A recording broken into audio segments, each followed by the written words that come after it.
An overdue book, 2048. The need for bookshelves is equal now to the need for rotary dial phones, near zero. Being a bit of a bibliophile, I keep a few books on a small one, nicely rotted and finished, that I got for next to nothing at the flea market.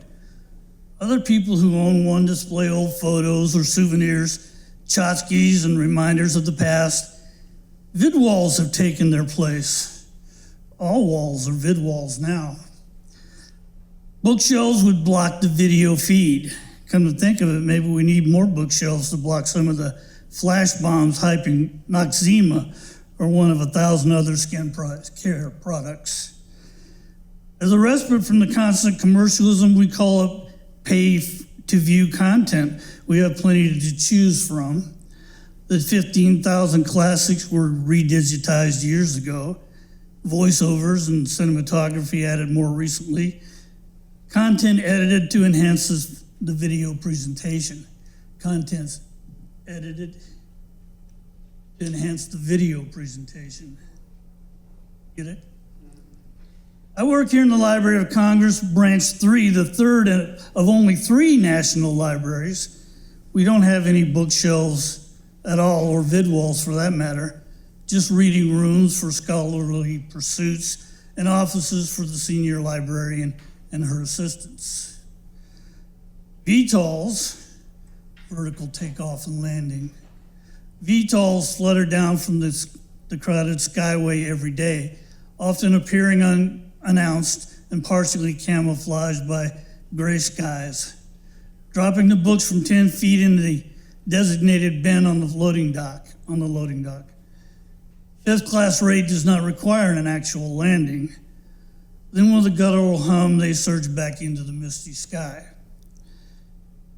Books come to us after being pulled out of attics or basements. They go almost completely unsold at weekend church fundraising sales, and then they are either put in a dumpster or, as requested in our public service announcements, shipped at bulk rate to us, snaking across the country via robo-transit and ending at our doors. We are the end of the line. Harriet and Margot, the only people with less seniority than me, get their daily exercise by putting the books on robo-carts and sending them to the hallway outside our cubicles.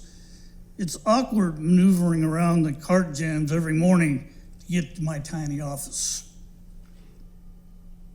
First, Harriet, back in her cubicle next door, examines each book. She speaks the identifying information, ISBN if available, title, and author. Sometimes Vidi requests publication information. Then Vidi Voice or Vidi Screen tells Harriet the appropriate code. She writes the code on a sticky note, sticks it in the front cover, and sends it to me.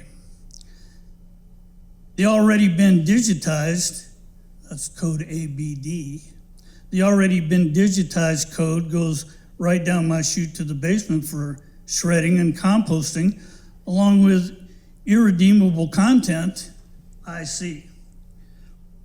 And so much unappetizing trash, SMUT. Of course, this is the library, so all worthwhile books are digitized before they go down to the shredder, but the pile of undigitized books is large and getting larger. Digitizing and distributing is my job. I am the digitizer general, DG. Vidi takes the screenshots as I turn the pages. Occasionally, Harriet sends me a no information available, NIA code with a question mark. Those books are unknown to the database. Reading the unknowns is time consuming, and that is why I am so far behind. Honestly, sometimes I only read a few pages, digitize, and send them down the chute.